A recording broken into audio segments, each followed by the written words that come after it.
এই রেসিপিটি প্রায় সবাই বানিয়ে থাকেন, কিন্তু আমি খুব চটজলদি এই সুস্বাদু রেসিপিটি এই গরমে কিভাবে বানাই সেই পদ্ধতিটাই আপনাদের সাথে শেয়ার করলাম।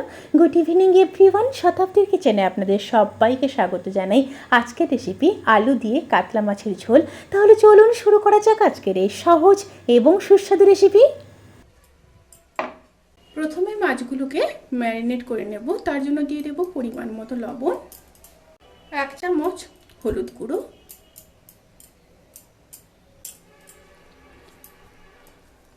মাছগুলোকে ম্যারিনেট করে 10 মিনিট ম্যারিনেশনে রেখে দেব। ম্যারিনেশন ডান। এবার প্যানের মধ্যে সরষের তেল দিয়ে দেব।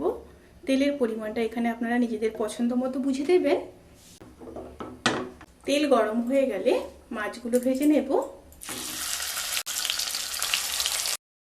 মাছ একটা সাইড ভাজা হয়ে গেলে উল্টে নেব।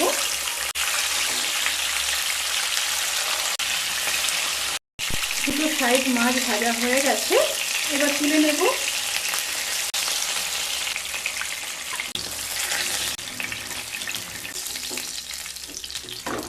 এবার ওই তেলের মধ্যে দুটো মিডিয়াম সাইজের কেটে রাখা আলু ভেজে নেব।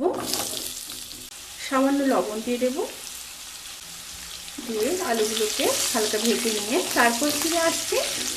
আলুগুলো ভাজা হয়ে গেছে, এবার তুলে নেব।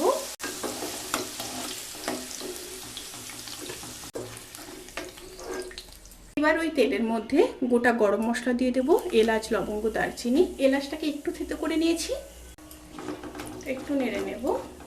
তেল থেকে যখন সুন্দর একটা স্মেল বেরোতে শুরু করবে, সেই সময় কেটে রাখা মিডিয়াম সাইজের দুটো পেঁয়াজ দিয়ে দেব।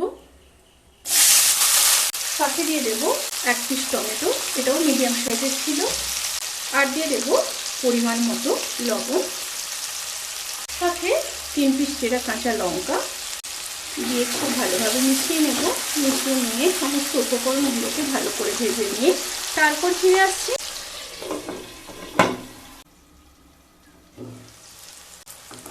সমস্ত উপকরণগুলো যখন খুব সুন্দরভাবে ভাজা ভাজা হয়ে যাবে, তখন এই রেসিপির মেন উপকরণ হলো এই ছোট পেঁয়াজ। এই পেঁয়াজগুলো দিয়ে দেব। এই পেঁয়াজ দেওয়ার ফলে তরকারির টেস্ট বহুগুণ বেড়ে যাবে। আরও যদি আপনাদের কাছে চেরি টমেটো থাকে তাহলে কিন্তু দিতে পারেন। আর দিয়ে দিলাম 1/2 চামচ লঙ্কার গুঁড়ো, রোস্টেড জিরে আর ধনের গুঁড়ো 1 চামচ। অবশ্যই রোস্টেড জিরে আর ধনের গুঁড়ো দিতে হবে। আমি এখানে 1/2 চামচ জিরে আর 1/2 চামচ ধনেকে শুকনো খোলায় ভেজে গুঁড়ো করে নিয়েছিলাম। দিয়ে দিলাম 1 চামচ হলুদ গুঁড়ো, আর দিয়ে দেব 1 চামচ আদা বাটা। দিয়ে খুব ভালো করে মিশিয়ে নেব। ভালোভাবে মিশিয়ে নেওয়ার পরে সামান্য জল দিয়ে দিলাম, দিয়ে আবারও একটু মিশিয়ে নেব। এবার মশলাগুলোকে খুব ভালোভাবে কষিয়ে নিয়ে তারপর ফিরে আসছি। মশলাগুলো খুব ভালোভাবে কষানো হয়ে গেছে, এবার ভেজে রাখা আলুগুলো দিয়ে দেব। আলুগুলো দিয়ে মশলার সাথে খুব ভালো করে মিশিয়ে নিয়ে আবারও 1 থেকে 1.5 মিনিট লো টু মিডিয়াম স্টিমে কষিয়ে নেব। খুব ভালোভাবে কষিয়ে নেওয়ার পরে এবার পরিমাণ মতো জল দিয়ে দেব। জলের পরিমাণটা এখানে অবশ্যই আপনারা নিজেদের পছন্দ মতো দেবেন। এবার খুব ভালোভাবে মিশিয়ে নিলাম। এবার ফুটে আসা পর্যন্ত অপেক্ষা করব। ঝোলটা যখন ফুটে আসবে তখন ভেজে রাখা মাছগুলো দিয়ে দেব। দিয়ে একটু মিশিয়ে নেব ঝোলের সাথে মাছগুলোকে, এপিট ওপিট করে ভালোভাবে মিশিয়ে নিয়েছি। এবার একদম লো স্টিমে 5 থেকে 7 মিনিট রান্না করে নেব, যতক্ষণ পর্যন্ত আলু সেদ্ধ না হচ্ছে।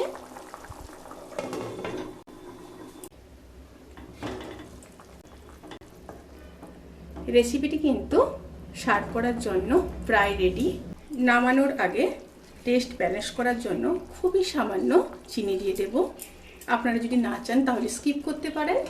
দিয়ে দেব 1/2 চামচ গরম মশলার গুঁড়ো। আবারও খুব ভালোভাবে মিশিয়ে নেব।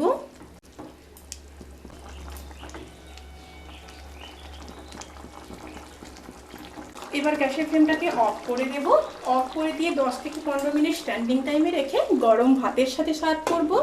অবশ্যই কিন্তু ট্রাই করবেন।